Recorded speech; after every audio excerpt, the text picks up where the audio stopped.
Amitabha à vous, bien heureux de vous retrouver en ce jour pour un nouveau chapitre de Bon à savoir. Aujourd'hui, on parlera de l'influence de la lune dans les rituels magiques. Oui, cet astre qui nous illumine, qui irradie, on va dire comme ça, les ténèbres dans les champs, dans les campagnes. La lune a une particularité, c'est qu'elle est en acquaintance avec des animaux et avec l'oreille humain. Il faut savoir une chose, c'est que vous avez la capacité de faire des rituels, mais il faut savoir les bonnes façons lunaires. Pour commencer, il faut d'abord maîtriser le cycle lunaire. Le cycle lunaire va de 28 jours et demi, parfois, ou de 29 jours à 29 jours et demi. Ça varie en fonction des années. Il faudrait que vous le sachiez d'abord. Bon, maintenant, quand vous voulez faire des rituels en lune noire, ça ne peut pas fonctionner. Parce qu'en lune noire, quand la lune tourne et qu'il n'y a pas d'énergie, tout ce que vous allez faire va être obsolète, va être caduque. Il faudrait que vous le sachiez.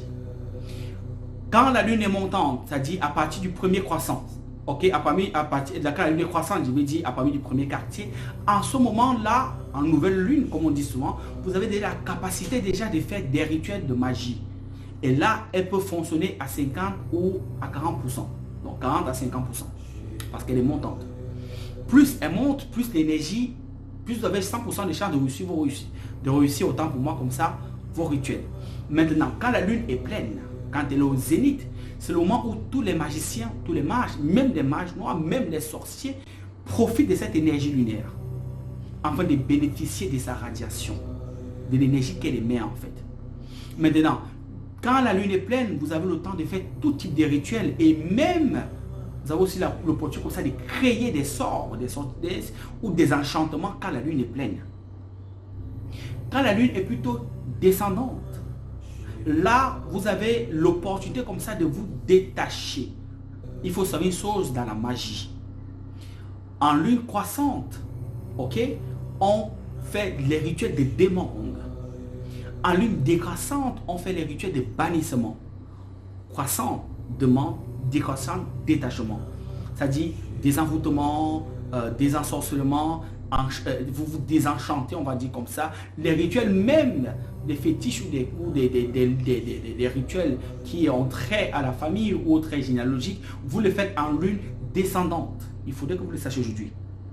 Maintenant, pour ceux qui sont malchancés, ça c'est un bonus. Pour ceux qui sont dans la malchance, que les choses ne marchent pas, que la vie est une forme d'échec répétitive. Pour captiver l'énergie lunaire, il y a deux choses qui entrent en jeu. Deux éléments. Il y a l'eau, il y a le miroir. Un jour de pleine lune, quand la lune est au zénith, vous cherchez une bougie blanche avec de la farine ou de la crème. Vous allez tracer un cercle au sol. Ensuite, vous allez allumer une bougie blanche qui correspond à la planète lune ou encore à l'astre lunaire. Ok? Vous-même, vous devez être vêtu de tout blanc pour que vous soyez en acquaintance comme ça avec non seulement la bougie qui vous représente sur le plan astral, y compris le cercle que vous tracez qui représente la lune qui est en haut. Vous prenez un miroir que vous allez acheter au préalable au marché, que vous n'allez pas vous regarder à l'intérieur. C'est très important. Si vous regardez à l'intérieur, le rituel est annulé. Donc vous prenez ces miroirs, vous ne regardez pas à l'intérieur. Maintenant, vous êtes devant votre cour, vous prenez ces miroirs, vous mettez au sens inverse dans l'eau. Okay? Vous versez de l'eau à l'intérieur. Une fois que l'eau est versée à l'intérieur, vous retirez le miroir, maintenant vous tournez afin que le miroir puisse regarder la lune. Afin qu'elle puisse captiver la lumière lunaire. Parce qu'en fait, là, la lumière, le miroir va jouer le rôle de catalyseur d'énergie. Via le reflet que la lune renvoie sur elle-même. Je vous l'ai toujours dit, l'œil est le reflet de l'âme, le miroir est le reflet des dimensions et des autres, dirais-je, des autres dimensions, disons comme ça, tout simplement, pour ne pas épiloguer là-dessus. Donc, une fois que vous le faites, ok, vous allez laisser cette énergie lunaire-là, ok, charger cette eau-là. Ok, l'idéal, si vous avez des mots qui vous tiennent à cœur, vous fermez les yeux, vous ne regardez pas le miroir à l'intérieur, vous parlez. Je vous dis, quand vous émettez du souffle au niveau de l'eau, l'eau capte les vibrations que vous émettez. Il faudrait vous le passer. L'eau est un conducteur. Le miroir est un catalyseur. C'est de la science, c'est pas la sorcellerie. C'est comme ça. Il faut juste avoir la connaissance. Alors, vous parlez sur cette eau-là, les yeux fermés. Vous parlez. Dites tout ce que vous voulez, ce que vous voudriez en fait, qui ne vous arrive plus. Vous avez l'esprit rétrograde, c'est-à-dire les choses, vous allez de coq à l'âne, vous avancez, vous reculez toujours. Vous le parlez, votre souffle se met dans cette eau-là. L'eau va captiver votre intention, parce que l'eau fonctionne avec l'intention. Une fois que vous avez fini de le faire, vous tournez votre dos, vous partez, la bougie reste allumée. Aux environs de 5 heures, vous laissez cette lumière chargée. Aux environs de 5 heures, à l'aube, très tôt le matin, vous allez maintenant vous laver, sans regarder ces miroirs-là. Quand vous finissez de vous laver, maintenant, vous prenez un tissu blanc, vous prenez ces miroirs, vous enveloppez sans regarder, vous partez le garder dans un endroit secret. Ne vous mirez jamais avec ce miroir. S'il arrive, par une inadvertance, vous regardez à l'intérieur de ce miroir, ce sort que vous avez banni reviendront 7 fois. Au lieu de 3 fois, mais ça reviendra 7 fois de plus. Donc faites très attention. Et ne cassez jamais un miroir d'une manière consciente pendant une période de pleine lune. Ça fait 7 ans de malheur. Vous pensez que c'est une rigolade, mais c'est une vérité. Voilà. Maintenant, pour ceux qui ont la chance d'être dans les ruisseaux, où l'eau coule, ou dans des fleuves où l'eau coule, en pleine lune, quand la lune sera au zénith, quand elle va charger l'eau, vous voyez parfois le reflet de l'eau, le reflet de la lune se met sur l'eau, ok. Vous allez là-bas tout vêtu de blanc, ok, tout simplement, vous n'ajoutez rien. Vous avancez, vous allez dans ces fleuves-là où l'eau a été chargée, vous vous lavez là-bas complètement, sans savon ni eau. Vous avez le temps de tout dire dans ces rayons-là, dans ces champs-là, que la lune a traversé, c'est là où il y a la magie.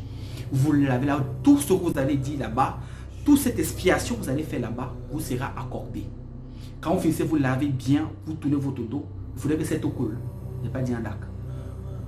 Vous finissez, vous rentrez, vous portez vos vêtements tout blancs, vous rentrez, vous allumez une bougie blanche avant de dormir au chevet de votre lit. Vous couchez.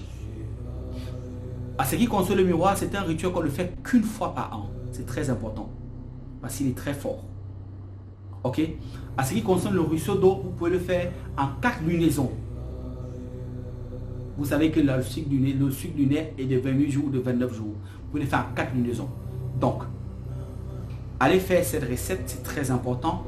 La magie lunaire est autour de nous. Et il faut savoir une chose, pour ceux qui veulent être encore, c'est-à-dire pour ceux qui ont déjà une connaissance avancée dans le mysticisme ou encore dans la magie, ceux qui avancent, si vous voulez avoir un résultat optimal, vous devez prendre les animaux qui coïncident avec les phases lunaires. Il faut savoir une chose, le règne végétal fonctionne avec l'astre solaire, le règne animal fonctionne avec l'astre lunaire.